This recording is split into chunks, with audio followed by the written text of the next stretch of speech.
Cooker விசில மறந்து உணவு வீணாகி போச்சா?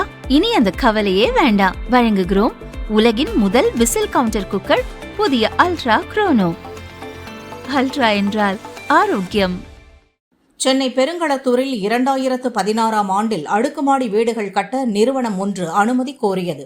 அப்போது அதிமுக ஆட்சியில் வீட்டு வசதித்துறை அமைச்சராக இருந்த வைத்திலிங்கத்திற்கு 27,90,00,000 ரூபாய் லஞ்சம் வழங்கப்பட்டதாக அறப்போர் இயக்கம் சார்பில் 2022ஆம் ஆண்டு லஞ்ச ஒழிப்புத் துறையில் புகார் அளிக்கப்பட்டது. 2 ஆண்டுகளுக்கு பின் 2024ஆம் ஆண்டு செப்டம்பர் 19இல் வைத்திலிங்கம், அவரது மகன்கள் பிரபு, சண்முக பிரபு ஆகியோருக்கு சொந்தமான முத்தம்மாள் நிறுவனம் உள்ளிட்ட 11 பேர் மீது ஊழல் தடுப்பு சட்டம் உள்ளிட்ட 5 சட்டங்களின் கீழ் வழக்கு பதிவு செய்யப்பட்டது.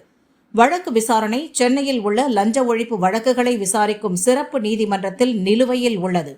இந்நிலையில் இந்த வழக்கில் லஞ்ச ஒழிப்புத்துறை சென்னை முதன்மை அமர்வு நீதிமன்றத்தில் வைத்திலிங்கம் மீதான லஞ்ச வழக்கை கைவிடுவதாக கூறி சமீபத்தில் வழக்கு முடித்து வைப்பு அறிக்கையை தாக்கல் செய்தது.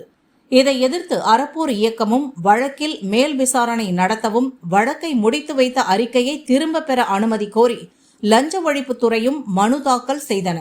இந்த மனுக்களை விசாரித்த நீதிபதி எஸ். கார்த்திகேயன் முன்னாள் அமைச்சர் வைத்திலிங்கம் மீதான வழக்கில் மேல் விசாரணை நடத்த அனுமதி அளித்தும் விசாரணையை விரைந்து முடித்து 3 மாதங்களில் அறிக்கை தாக்கல் செய்யவும் லஞ்ச ஒழிப்புத்துறைக்கு உத்தரவிட்டார்.